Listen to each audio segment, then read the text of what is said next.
ଆପଣମାନେ ପିଏମ୍ସି ବିଷୟରେ ବୋଧେ ଜାଣିଯିବେ। ଆମ ବ୍ଲକରେ ଦୁଇଟା ସ୍କୁଲ ଚଏସ୍ କରାଯାଇଛି। ହାଇସ୍କୁଲ ଭିତରେ କୁସୁମାଟି ଏବଂ ଅପର ପ୍ରାଇମେରୀ ସ୍କୁଲରେ ହାତବତା। ଏଇଟାକୁ ଆମେ ଚଏସ୍ କରୁ।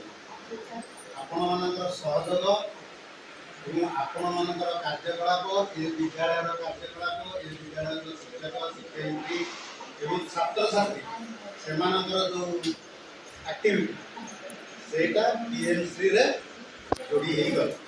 ତେଣୁ ଏଇଟା ସେ ଅନଲାଇନ୍ରେ ଆପ୍ଲାଏ କରିଥିଲେ ଯେତେ ସମସ୍ତେ, କିନ୍ତୁ ଏ ସ୍କୁଲଟା ଚଏସ୍ କରାଯାଇଛି।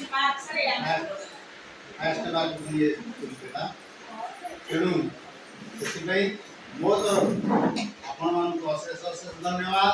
ଏ ବିଦ୍ୟାଳୟର ସମସ୍ତ ଶିକ୍ଷକ ଶିକ୍ଷୟିତ୍ରୀ ଆଉ ବିଶେଷ କରି ସିଆର୍ସିସି ଆଉ ବିଶେଷ କରି ବହୁତ ବହୁତ ଧନ୍ୟବାଦ ଦେବି ଯେ ବିଦ୍ୟାଳୟର ପ୍ରଧାନ ଶିକ୍ଷକ। ଆମେ ଯାହା ଦେଖୁଛୁ, ମୁଁ ପ୍ରାୟ 2 ବର୍ଷ ହେଲା ଆସିଲାଣି, ମୁଁ ଯାହା ଦେଖୁଛି ଏ ବିଦ୍ୟାଳୟ ଯାହା ଥିଲା ଏବଂ ଏବେ ଏବଂ ଆଗକୁ ତାର ରୂପରେଖ ଆସ୍ତେ ଆସ୍ତେ ପରିବର୍ତ୍ତନ ହେଇଯାଉଛି। ଶୁଣନ୍ତୁ, ଆମେମାନେ ସମସ୍ତେ ହେଉଛେ ଡେଡିକେଟେଡ୍ କାହା ପାଇଁ? ଆମେ ସମସ୍ତେ ଏକାଠି ହେଇଛେ କାହା ପାଇଁ?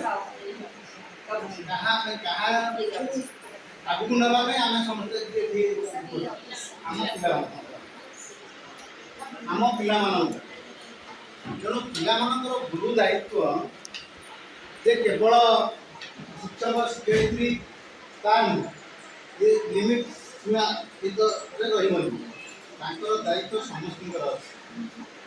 ଆପଣମାନଙ୍କର କିଛି ଅଭିଭାବକ ପିତାମାତା ସମାଜର ମଧ୍ୟ ଅଛି, ଯେଉଁମାନେ ଦିଗ୍ଦର୍ଶନ ଦେଉଛନ୍ତି, ନେତୃତ୍ୱ ନେଉଛନ୍ତି ଏବଂ ବିଦ୍ୟାଳୟର ଶିକ୍ଷକ ଶିକ୍ଷୟିତ୍ରୀ ଅଫିସିଆଲ ସ୍ତରରେ ମଧ୍ୟ ସମସ୍ତଙ୍କର ଗୁରୁ ଦାୟିତ୍ୱ ଅଛି।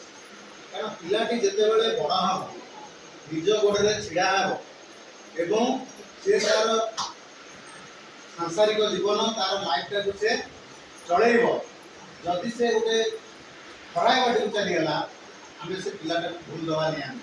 କାରଣ ଆମର ଗାଇଡାନ୍ସ ବୋଧେ କୋଉଠି ଦୁର୍ବଳତା ରହିଲା ଆମମାନଙ୍କର ସମସ୍ତେ, ଯାହାଦ୍ୱାରା କି ପିଲାକୁ ଗୋଟେ ଖରାପ ବାଟକୁ ଗଲା, ପିଲାକୁ ଦୋଷ ଦେବା। ପିଲାକୁ ଗଢ଼ି ଦେଉଛୁ କୋଉମାନେ? ଆମେ ସବୁ ଗଢ଼ୁଛୁ, ଛୋଟରୁ ବଡ଼ କରୁଛୁ। ଛୋଟବେଳୁ ପିଲାର ଗାଇଡାନ୍ସ ତାହେଲେ ସେ ଭବିଷ୍ୟତରେ ଦିନେ ନା ଦିନେ ଗୋଟେ ଭଲ ମଣିଷ ହେଇକି ଆମର ଉଦ୍ଦେଶ୍ୟ ନୁହଁ ପିଲାଟାକୁ ଗୋଟେ ବଡ଼ ମଣିଷ କରିବା, ପଇସା ରୋଜଗାର କରିବ, ପଇସା ରୋଜଗାର କରି ସେ ଘର ଦ୍ୱାର କରିବ, ଗାଡ଼ି ଘୋଡ଼ା କରିବ, ବିଭିନ୍ନ ଇଏ କରିବ। କିନ୍ତୁ ଯଦି ସେ ଗୋଟେ ଖରାପ ଲୋକ ହେଇକି ବାହାରିବ, ସମାଜ ତାକୁ ଘୃଣା କରିବ, ସମାଜ ଘୃଣା କରିବ, ତାହେଲେ ବାପା ମାଆଙ୍କର ନାଁ ଗଲା, ଆମ ଗାଁର ଗଲା, ବିଦ୍ୟାଳୟର ଗଲା, ଯୋଉଠି ସେ ବଡ଼ ହେଇଥିଲା, ସେ ଶିକ୍ଷକ ଶିକ୍ଷୟିତ୍ରୀ ଯେଉଁମାନେ ପାଠ ପଢ଼ୁଥିଲେ ସେମାନଙ୍କର ନାଁ ମଧ୍ୟ ତଳକୁ। ତେଣୁ ମୁଁ ଆଶା କରିବି ଆପଣମାନଙ୍କୁ ଆମର ପିଲାଙ୍କ ପ୍ରତି ଗାଇଡାନ୍ସଟା ଠିକ୍ ହେବ। ଆଜିର ଏଇ ଯେଉଁ ପ୍ରଥମ ବୈଠକ ଏ ବର୍ଷର ପିତାମାତା ଏବଂ ଶିକ୍ଷକ ଶିକ୍ଷୟିତ୍ରୀଙ୍କର ଏଇଟା ହେଉଛି ପ୍ରଥମ ବୈଠକ। ଏହି ବୈଠକରେ ଆମେ ଆଜି ଶପଥ ନେବା, ପ୍ରତିଜ୍ଞା କରିବା ଯେ ସଂକଳ୍ପ କରିବା ଯେ ଆମ ପିଲାକୁ ଆମେ ସବୁବେଳେ ଠିକ୍ ଗାଇଡାନ୍ସ ଦେଉଥିବା, ସମୟ ଦେଉଥିବା। ମୁଁ କହୁନି ଯେ ଆପଣମାନେ ପିଲାଙ୍କ ପାଖରେ ବସିକି ପାଠ ପଢ଼ା, ବସିକିରି ମ୍ୟାଥ୍ ପଢ଼ାନ୍ତୁ, ଇଂଲିଶ ପଢ଼ାନ୍ତୁ, କି ସଂସ୍କୃତ ପଢ଼ାନ୍ତୁ, ହିନ୍ଦୀ ପଢ଼ାନ୍ତୁ, ମୁଁ ସେ କଥା କହୁଛି। ଗୋଟେ ପିଲା ଯଦି ତାର ଠିକ୍ ଗାଇଡ୍ ଭିତରେ ରହିଲା, ସେ ପିଲା କଦାପି ବିଚ୍ୟୁତ ହେବ। ମୁଁ ଗୋଟେ ଉଦାହରଣ ଦେବି। ଏବେ ମୁଁ ଏନ୍ଡିଆର୍ସି ସ୍କୁଲରେ ଥିଲି, ସେ ଏନ୍ଡିଆର୍ସି ହେଡ଼ମିଷ୍ଟ୍ରେସ୍ କହୁଥିଲେ ଯେ ସେ ଯେତେବେଳେ ରହୁଥିଲେ ବାକ୍ସରା ପାଖରେ ଗୋଟେ ସ୍କୁଲ ଘରେ ସେ ଭଡ଼ା ନେଇକି ରହୁଥିଲେ, ସେ ବାକ୍ସରା ସ୍କୁଲର ଯେଉଁ ସାଂସ୍କୃତି ଟିଚର ତାଙ୍କର ପିଲାଟି ଥିଲା। ଦେଖନ୍ତୁ କେମିତି ସେ ଗାଇଡାନ୍ସ କଲେ ଆଉ ସେ ପିଲା ନେଇ କୋଉଠି ସେ ଟିଚରଙ୍କର ମିସେସ୍ ସେତେ ଭଲ ପାଠ ପଢ଼ିନାହାନ୍ତି, ଜଷ୍ଟ ମାଟ୍ରିକ ଡିଭିଜନ କିଛି ଜାଣିନାହାନ୍ତି, ପାଠ ପଢ଼ି ଆସେ, କିନ୍ତୁ ତାଙ୍କର ଗାଇଡାନ୍ସ କେମିତି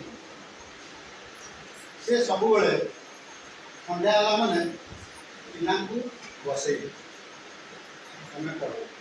ସେ ବସିବେ, କିଛି ଜାଣିନାହାନ୍ତି, ବସାନ୍ତି। ସେ ପଢ଼ନ୍ତୁ ନ ପଢ଼ନ୍ତୁ, କିନ୍ତୁ ତାଙ୍କର ଗୋଟେ ଅଭ୍ୟାସ ପରିଣତ କରିବେ ପିଲାଦିନ। ସେ ପିଲାମାନେ ସବୁଦିନ ସନ୍ଧ୍ୟା ସମୟରେ